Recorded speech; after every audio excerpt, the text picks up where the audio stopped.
Bonjour à toutes et tous, on se retrouve pour un nouveau numéro de Manu refait l'actu, c'est le numéro 22, c'est parti.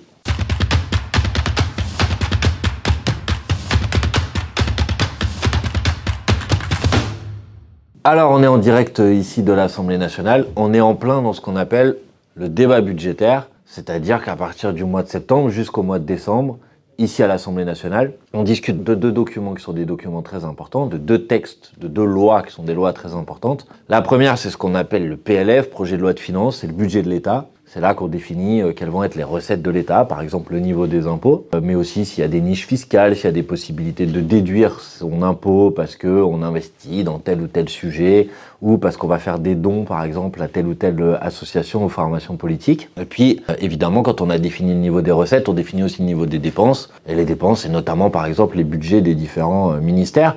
Alors, ça peut paraître un peu abstrait, mais en vérité, ça a des conséquences très concrètes sur la vie des gens. Si vous mettez plus de moyens dans le budget de l'éducation nationale, c'est plus de professeurs, c'est plus d'assistants d'éducation, c'est plus d'accompagnants pour les élèves en situation de handicap. Si au contraire, vous réduisez le budget de l'éducation nationale, ça se traduit après par des conséquences très concrètes, par exemple pour nos enfants. Et ça, c'est vrai sur tous les différents ministères. Le deuxième texte, le deuxième loi, c'est ce qu'on appelle le projet de loi de finances de la sécurité sociale, PLFSS. Ça régit le fonctionnement de la sécurité sociale, quelles sont les recettes de la sécurité sociale, et notamment quel est le niveau, par exemple, des cotisations que vous allez verser pour financer la sécurité sociale quand vous allez toucher un salaire. Et puis de l'autre côté, les dépenses de la sécurité sociale. Alors ça sous forme d'objectifs. Quels vont être les objectifs en termes de dépenses de santé, par exemple, pour l'année prochaine. C'est un débat qui est un débat très important. Et c'est un texte, les deux textes qui ont des conséquences très concrètes dans la vie des gens. Le gouvernement actuel, le gouvernement de Sébastien Lecornu, gouvernement qui n'est là, je veux le rappeler, que par le fait que la motion de censure que nous, les Insoumis, nous avions déposée il y a maintenant environ 15 jours, n'a malheureusement pas été votée par une majorité des députés à l'Assemblée nationale. Il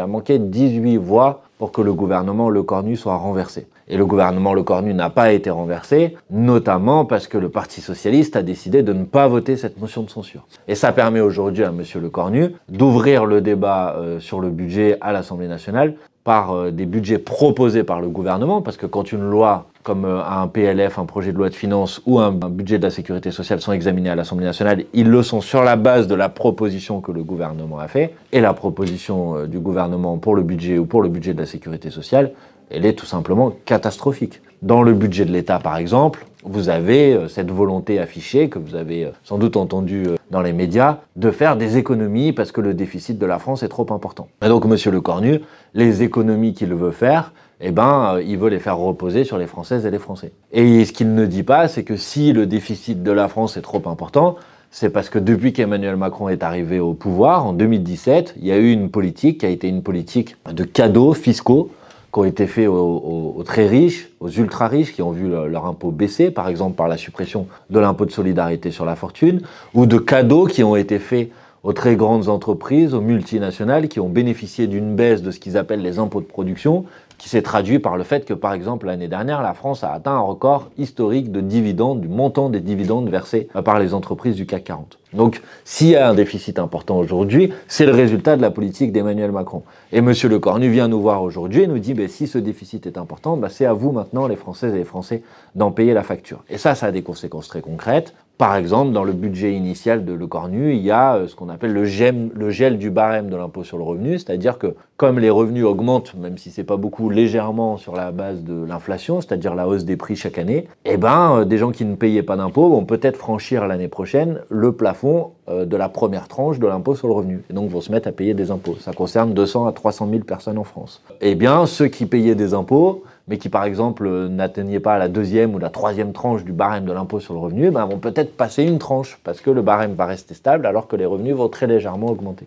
Donc c'est 18 ou 19 millions de personnes qui vont payer davantage d'impôts sur le revenu l'année prochaine si le budget de Lecornu tel qu'il a été proposé initialement est adopté. C'est plus d'impôts, c'est des économies tout à fait scandaleuses par exemple pour réduire les indemnisations pour les personnes qui sont en arrêt de travail en raison de maladies de longue durée, de cancers, de maladies très graves et qui nécessitent pendant des mois et des mois de pouvoir avoir accès à un traitement. Et donc c'est des gens qui vont se retrouver avec davantage de difficultés financières. C'est une mesure qui est tout à fait scandaleuse. C'est par exemple l'augmentation de ce qu'on appelle les droits de timbre. Si vous êtes en train de faire une demande administrative, par exemple pour renouveler un titre de séjour, bah là, on va vous taxer à ce moment-là en augmentant, en multipliant par 2 ou par 3 la participation financière que vous devez verser à ce moment-là. Mais c'est aussi dans le budget de la sécurité sociale des mesures pour sous-indexer les pensions de retraite, c'est-à-dire que l'année prochaine, on n'augmente pas les pensions de retraite qui normalement sont augmentées chaque année sur la base de l'inflation, c'est-à-dire de l'augmentation des prix. Donc ça veut dire du pouvoir d'achat en moins pour tous les retraités, des plus pauvres aux plus riches, mais tous les retraités auraient moins de pouvoir d'achat l'année prochaine. C'est par exemple des mesures pour réduire les APL, les aides pour le logement, pour les étudiants, pour les interdire carrément aux étudiants internationaux, qui ne sont pas des étudiants de nationalité française. Bref, c'est le doublement des franchises médicales. Vous savez, les franchises médicales, c'est quand vous allez acheter une boîte de médicaments à la pharmacie ou quand vous allez dans une consultation médicale, il y a une toute petite partie, et c'est déjà une arnaque parce que normalement, cette consultation médicale ou ce médicament, vous l'avez déjà payé par les cotisations que vous versez sur votre salaire pour financer la sécurité sociale. Mais il y a déjà une toute petite partie qui est à votre charge. Eh ben, ils vont doubler cette partie qui est à votre charge. Or, on sait déjà aujourd'hui que vous avez des gens qui renoncent à des soins ou à des médicaments parce qu'ils n'ont pas les moyens financiers pour pouvoir payer cette participation forfaitaire. Eh ben, elle serait doublée l'année prochaine. Je ne vais pas faire toute la collection du musée des horreurs qu'est ce budget de la sécurité sociale, mais il y a beaucoup de choses extrêmement problématiques et qui sont au service d'un choix politique, toujours le même, c'est-à-dire qu'on fait un budget de coupe, on réduit la dépense publique, on s'attaque au pouvoir d'achat, en particulier des plus pauvres. Le budget, ça a été estimé, il repose 2 fois plus sur les 10% les plus pauvres que sur les 10% les plus riches. Et c'est là que le gouvernement cherche à faire des économies, et dans le même temps, on refuse de mettre à contribution les ultra-riches, les milliardaires, les très grandes entreprises qui s'en sont mis plein les poches. Par rapport au budget de l'année dernière, la contribution qui est demandée aux très grandes entreprises, elle a été divisée par 2 dans le budget de cette année. Donc vous voyez, c'est un budget avec des choix politiques cohérents qui sont bien sûr inacceptables du point de vue de ses conséquences sociales, j'en ai parlé, des conséquences écologiques, parce qu'un budget de coupe, c'est un budget dans lequel on ne fait pas les investissements nécessaires pour la transition écologique. Il y a un économiste qui s'appelle Pisani-Ferry qui était un insoumis. C'était l'inspirateur du programme d'Emmanuel Macron en 2017. Et il vous dit qu'il faudrait mettre 30 à 40 milliards d'euros par an pour la transition écologique si on veut respecter notre trajectoire face au changement climatique. Bon, bah là, il n'y a rien de tout ça, c'est l'inverse. Le budget de l'écologie ou le budget consacré à l'écologie baisserait encore l'année prochaine. Donc c'est un budget qui a des conséquences dramatiques et c'est un budget qui, d'un point de vue économique, est absurde. Parce que si vous faites des budgets qui se traduisent par une baisse du pouvoir d'achat, et ben à la fin, ça veut dire moins de consommation populaire. Et en France, il faut savoir que le PIB, la richesse produite chaque année, à 50%, c'est dû à la consommation populaire. C'est-à-dire le fait que les gens vont faire des courses, vont au restaurant, vont chez le coiffeur. Si vous réduisez le pouvoir d'achat, ben à la fin, ça veut dire moins de dépenses. En tout cas, les dépenses qui sont peut-être pas les plus essentielles, les plus indispensables, même si elles sont utiles évidemment, bah, c'est d'abord sur celles-là que vous coupez. Et donc, ça veut dire plus de difficultés économiques pour les artisans, plus de difficultés économiques pour les restaurateurs. Et c'est un cercle vicieux. D'ailleurs, il y a un organisme indépendant qui s'appelle l'Observatoire français des conjonctures économiques, OFCE, qui vous dit le budget Le Cornu, s'il était adopté en l'état, il va diviser la croissance du pays par 2 l'année prochaine. Alors, c'est pas qu'on est des fans de la croissance, mais ça veut dire moins de richesses produites par le pays l'année prochaine. Et qui dit moins de richesses produites par le pays l'année prochaine, dit moins de recettes fiscales, moins de rentrées d'impôts, et donc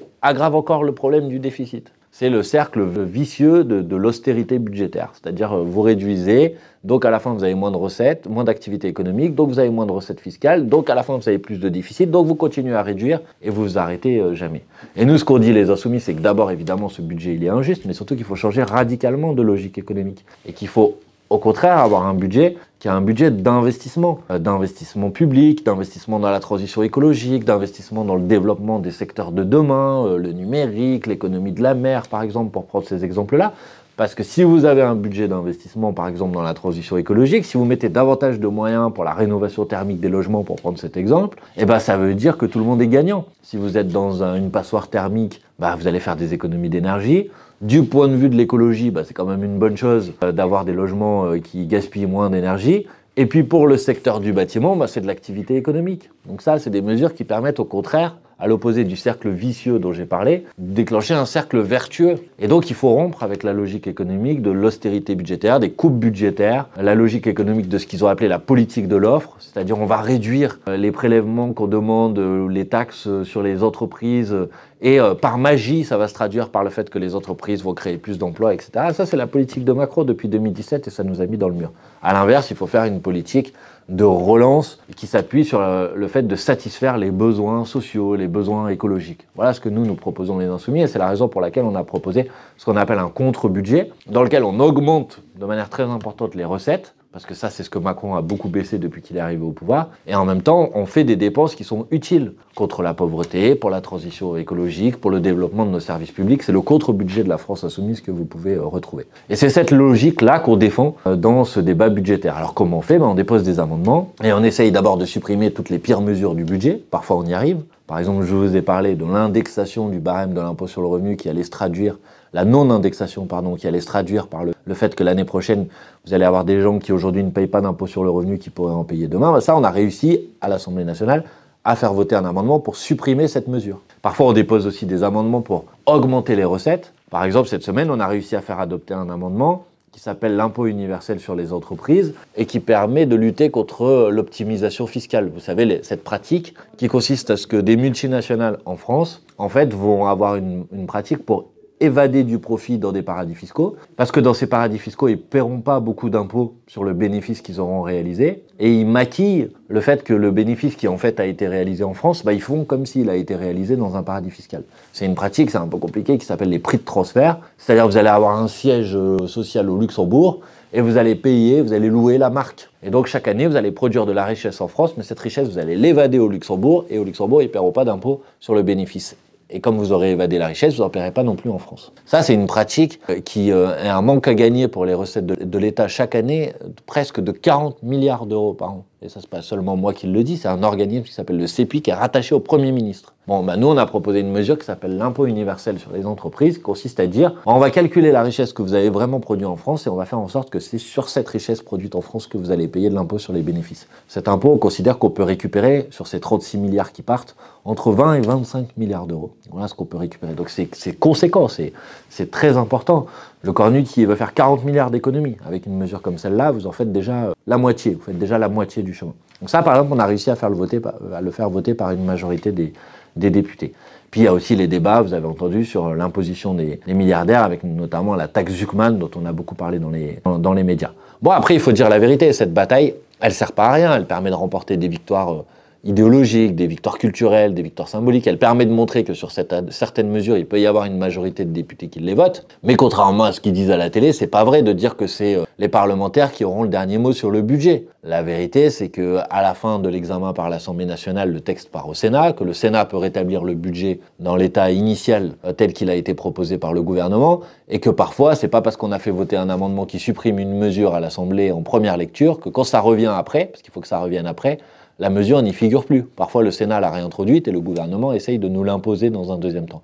Donc, c'est pas parce qu'on gagne un amendement pour supprimer une mesure ou pour en ajouter une qu'à la fin, elle est forcément dans le texte du budget. Et puis, par ailleurs, il y a cette possibilité d'avoir le Sénat qui rétablit le budget dans son état initial, mais il y a aussi une autre possibilité, c'est que dans la Constitution aujourd'hui, le délai dont on dispose pour discuter ce budget est limité. C'est 70 jours pour le projet de loi de finances et 50 jours pour le projet de loi de finances de la sécurité sociale. De telle sorte que si à la fin on n'arrive pas à discuter ces budgets dans ces délais, le gouvernement peut décider tout seul. C'est une pratique qui s'appelle les ordonnances. Ça n'a jamais été utilisé sur le budget depuis 1958, depuis que la Ve République existe. Mais le gouvernement, dans ce cas-là, peut décider tout seul d'imposer son budget. Et nous, les députés, on ne peut rien faire. On ne peut même pas voter une motion de censure pour empêcher les ordonnances. Les ordonnances, elles passent. C'est une pratique qui est tout à fait insupportable et inacceptable de la Constitution. Et là, on voit bien que le gouvernement fait exprès de faire perdre du temps dans les débats, sans doute qu'il essaye de nous amener à l'expiration des délais. C'est pourquoi nous, les Insoumis, on essaye de faire accélérer les débats pour qu'on puisse avoir le temps de rejeter le budget. Parce que l'objectif, pour nous, c'est toujours le même, battre ce budget pour l'empêcher de s'appliquer, censurer le gouvernement pour le faire tomber, et destituer ou faire démissionner le président de la République pour qu'on puisse enfin avoir une élection présidentielle anticipée dans laquelle on peut choisir entre ces deux logiques politiques et économiques dont j'ai parlé. Vous voyez, le budget Lecornu, il n'est pas amendable à la marge. Et c'est pour ça que quand le Parti socialiste vous dit on n'a pas censuré le gouvernement parce qu'on va essayer d'obtenir des petites choses pour améliorer un petit peu un budget qui est catastrophique, ils sèment des illusions. Parce qu'en fait, c'est pas une différence de degré qu'on a avec le budget de Lecornu. Il y a une différence de rupture frontale. On ne défend pas la même logique économique. C'est pas le budget Lecornu qu'il faut un petit peu modifier pour qu'il devienne acceptable. Et donc vous avez, depuis maintenant plusieurs semaines, un Parti socialiste qui essaye de vous faire croire qu'il a remporté des très grandes victoires, quand en vérité c'est souvent de l'esbrouf. On a beaucoup parlé de l'annonce de Lecornu de soi-disant suspendre la réforme des retraites, la retraite à 64 ans, et puis après quand Lecornu écrit ça dans un texte, en fait c'est juste un décalage. C'est-à-dire qu'on devait arriver à les gens qui étaient nés en 1968, ils devaient partir à la retraite à 64 ans. Et finalement, c'est les gens qui sont nés en 1969 et après qui vont partir à la retraite à 64 ans. Donc c'est pas du tout une suspension de la réforme des retraites, c'est un décalage d'1 an de son entrée en vigueur, de son entrée en application. Et ça concerne même pas tous les retraités. Par exemple, tous ceux qui sont en carrière longue, ils ne sont pas concernés par la disposition de Lecornu. Et pire encore, il nous dit ça va nous coûter de l'argent, donc il faut le payer. Et pour le payer, il va sous-indexer pendant 4 ans les pensions de retraite. Les pensions de retraite vont baisser relativement au prix, relativement à l'inflation pendant 4 ans. Et en plus, on va faire une taxe sur les mutuelles. Et tout le monde sait très bien que cette taxe sur les mutuelles, elle va être répercutée ensuite aux gens qui sont obligés d'avoir une mutuelle parce que la sécurité sociale, elle ne permet pas de faire face à tous les types de prise en charge de soins. Donc en fait, on vous donne quelque chose là et on vous prend 4 ou 5 fois plus de l'autre côté. Et on essaye de vous faire croire que c'est une grande victoire. Non, c'est pas une grande victoire. Donc évidemment, nous, on s'oppose aussi à ces formes de compromis pourris, à ces formes de pièges, d'arnaques qu'il faut dénoncer. Et de la même manière, je vous invite à être vigilant sur les débats sur la taxe Zuckman. Nous, on défend la taxe Zuckman. L'année dernière, à l'Assemblée nationale, c'est à l'initiative des députés insoumis, la première fois dans le budget, que nous avions réussi à faire adopter la taxe Zuckman. La taxe Zuckman, c'est l'idée que ce n'est pas normal qu'en France, alors que le taux d'effort moyen de la population, c'est-à-dire la différence entre ce qu'on gagne et ce qu'on verse sous forme de cotisations, d'impôts, de contributions à la solidarité nationale, c'est à peu près 50%, pour les ultra-riches, pour les milliardaires, qui sont une poignée, quelques centaines, ou pour ceux qui ont plus de 100 millions d'euros de patrimoine, eux ils sont 1800, eux en moyenne ils payent seulement 25%, donc ils ont un taux d'effort de seulement 25%. Ça c'est pas possible, c'est pas acceptable. Donc c'est quoi la taxe Zuckman? C'est l'idée de dire, d'abord on essaye de comprendre pourquoi ils ont un taux d'effort plus faible. Et ils ont un taux d'effort plus faible parce que les revenus, en fait, le patrimoine qu'ils ont, les richesses qu'ils ont, en fait ils les touchent pas. Ils les placent dans des sociétés qui s'appellent des holdings, dans lesquelles ils ont des actions, les holdings elles achètent des actions, et plutôt que de toucher leurs revenus, parce que s'ils touchaient leurs revenus, ils devraient payer l'impôt comme tout le monde, ils placent dans une sorte de tirelire cachée qui, elle, échappe à l'imposition. Et donc la taxe Zuckman, c'est l'idée de dire, on va aussi aller taxer l'argent qui est sur ces holdings. Et ça permet de rentrer beaucoup d'argent, quasiment 20 milliards d'euros. Ça permet de faire en sorte que les milliardaires, ils aient un taux d'effort qui soit à peu près équivalent à celui du reste de la population. Et là, vous avez toute la Macronie, la droite, le Rassemblement national. Le Rassemblement national qui essaye de se faire passer pour la défense des plus pauvres, mais qui est surtout là quand il faut défendre les milliardaires, qui vous dit non, surtout pas, il n'en est pas question, etc. Et puis vous avez une négociation qui est engagée entre le gouvernement et le Parti socialiste, où le Parti socialiste essaye de faire passer une sorte de sous-taxe Zuckman, mais qui n'existe pas, parce que ils disent on va faire ça, mais on va enlever en gros les holdings, pour aller vite. Ou une partie des holdings. Oui, mais si vous enlevez une partie des holdings, vous ne résolvez pas le problème, et donc le taux d'effort des milliardaires, il va être toujours plus bas que celui du reste de la population. Donc il faut être vigilant sur les esbroufs ou les arnaques qui vont peut-être venir encore dans les prochaines heures ou dans les prochains jours, parce que la sous-taxe Zuckman ou la taxe Zuckman Light, ça n'existe pas. C'est une taxe à trous, une taxe fake, une taxe mensongère. Ça n'a rien à voir avec une taxe Zuckman, et ça permet aux milliardaires de continuer à se gaver sur le dos du plus grand nombre qui, lui, va être là à se serrer encore la ceinture, alors que la ceinture, elle est déjà très serrée. Donc il faut être vigilant sur ça, il faut se battre, il faut s'informer dans ce débat budgétaire, parce que malheureusement, bien souvent, le traitement médiatique, on ne vous dit pas la réalité des mesures qui sont mises sur la table, et vous pouvez compter sur les Insoumis pour faire ce travail d'explication, pour se battre, pour essayer d'empêcher les pires dispositions de ce budget, et pour garder le cap. Et le cap, c'est faire tomber le gouvernement. Le cap, c'est obtenir le départ du président de la République et pouvoir proposer enfin un autre chemin, un autre avenir pour notre pays.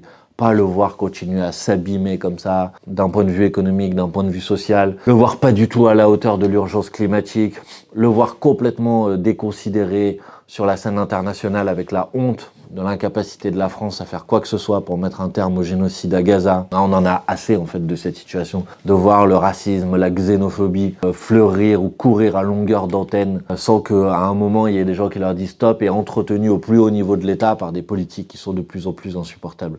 Donc c'est le moment ou jamais là. On ne sait pas quand vont avoir lieu les prochaines échéances électorales nationales. Peut-être qu'à la fin de ce débat budgétaire, il y aura un gouvernement qui va tomber et c'est possible qu'il y ait une dissolution de l'Assemblée nationale et des nouvelles élections. Il faudra être prêt à la bataille et au combat. Peut-être que ça sera pour des élections présidentielles anticipées dans quelques semaines. Peut-être que ça sera en 2027 au moment des élections présidentielles. Mais en tout cas, c'est maintenant que ça se prépare. Maintenant que se prépare l'affrontement, évidemment contre ce qui reste de la Macronie, mais on voit bien que la Macronie, elle est en train de disparaître, même si le président de la République, lui, reste accroché à son poste, mais aussi contre l'extrême droite. Et ce débat budgétaire, il a montré aussi à quel point l'extrême droite vous ment, comment elle essaye de se faire passer pour un parti qui défend les plus pauvres, celles et ceux qui galèrent, alors qu'à chaque fois qu'elle a l'occasion à l'Assemblée nationale de voter pour augmenter les bas salaires ou à l'inverse, pour augmenter la contribution des plus riches, à chaque fois, l'extrême droite, elle vote avec les macronistes pour l'empêcher. C'est le cas sur la taxe Zuckman, j'en ai parlé tout à l'heure. Mais par exemple, dans le contre-budget du Rassemblement national, il y a les mêmes mesures à quelques exceptions près de ce qu'il y a dans le budget de Le Cornu. Le Rassemblement national ne dit rien sur le doublement des franchises médicales, pour prendre cet exemple-là. Et pire encore, le Rassemblement national propose de réduire ce qui s'appelle l'impôt sur la fortune immobilière, qui est un petit impôt qui avait remplacé l'impôt de solidarité sur la fortune. Là, il propose de le réduire encore, de faire encore un cadeau aux ultra-riches, encore un cadeau à celles et ceux qui ont beaucoup d'argent. Vous voyez, c'est pas un parti qui défend les intérêts des classes populaires, des gens qui galèrent, qui n'ont pas le choix. C'est un parti qui défend les intérêts des puissants. Et pour défendre les intérêts des puissants, ils cherchent à diviser les classes populaires avec leurs obsessions racistes et xénophobes. Voilà la réalité de ce parti. Et ça, il faut le faire savoir autour de vous parce que malheureusement, ils trompent des gens qui parfois tombent dans ce piège-là. Et ça fait partie aussi des objectifs du débat sur le budget, de les démonter, de les démystifier, de les démasquer sur la réalité de ce que fait le Rassemblement national. Et prenons par exemple un dernier exemple. Quand on apprend il y a quelques jours que le président de la République a pris une ordonnance, il va interdire aux gens d'être à découvert. Ça concerne plus de 20% de la population qui chaque mois, à la fin du mois, elle est à découvert et c'est ce qui lui permet de payer les dernières factures avant que la paye tombe pour le début du mois suivant. Et il y a eu une directive européenne dans laquelle il y avait plein de dispositions, plein de mesures. Alors certaines, elles étaient bien. C'était lutter contre la publicité pour les crédits à la consommation, pour que les gens ne se fassent pas avoir, augmenter les droits des consommateurs face aux banques, tout ça c'était très bien. Mais ça ouvrait aussi une possibilité. Et cette possibilité, il y a eu ce qu'on appelle une transposition de cette directive dans le droit français par Emmanuel Macron, qui s'est traduit par l'interdiction d'être à découvert. C'est une honte, c'est inacceptable une mesure de cette nature. Et cette transposition et cette directive, elles ont été rendues possibles par une loi qui a été votée à l'Assemblée nationale en avril dernier. Et quand il a fallu voter sur cette loi, les Insoumis s'y sont opposés. Mais ça a été possible parce que le Rassemblement national d'un côté, le Parti socialiste de l'autre ont laissé passer cette loi. Et aujourd'hui, à cause de cette décision, vous vous retrouvez dans une situation où les découvertes seront peut-être tout simplement interdites demain. Sur ce sujet, je vous appelle à la mobilisation. Les députés insoumis, la France insoumise a lancé une pétition que vous pouvez signer sur Change.org et on va se battre. On a déposé une proposition de loi et on va faire le maximum pour essayer de faire en sorte que cette mesure tout à fait inacceptable et scandaleuse qui touche comme d'habitude toujours les plus pauvres, ceux qui n'arrivent pas à finir à boucler les fins de mois, que cette mesure elle soit annulée et abandonnée. Donc on a besoin de votre mobilisation dans l'action. Besoin de votre mobilisation pour les prochaines élections. Je vous ai parlé d'une éventuelle dissolution, d'éventuelles élections présidentielles. Il y aura aussi, au mois de mars, les élections municipales. C'est aussi des élections importantes. Et je vous donne déjà rendez-vous le samedi 23 novembre, non, le dimanche 23 novembre prochain. C'est le dimanche, attention, le dimanche 23 novembre prochain en région parisienne pour la Convention nationale de la France insoumise pour les élections municipales. C'est ouvert à tous les militantes et les militants de la France insoumise. On va préparer ensemble la bataille des élections municipales. Elle va être importante aussi. Peut-être que ça sera la prochaine élection, peut-être pas, s'il y en a d'autres avant. Mais dans tous les cas, toutes ces batailles-là électorales, elles s'inscrivent dans la même logique. C'est la logique du programme L'Avenir en commun. C'est la logique de tourner la page de la Macronie, d'empêcher l'extrême droite de s'emparer du pouvoir et de permettre à notre pays de repartir de l'avant, de faire face aux défis qui sont devant nous, d'être à la hauteur de l'histoire, d'être à la hauteur du moment, de retrouver notre place sur la scène internationale. Voilà, ça dépend de chacune et de chacun d'entre nous. Vous pouvez compter sur les Insoumis pour ne rien lâcher, pas se résigner évidemment, continuer à avancer, continuer à travailler et on compte sur vous pour votre soutien. Merci, à la prochaine.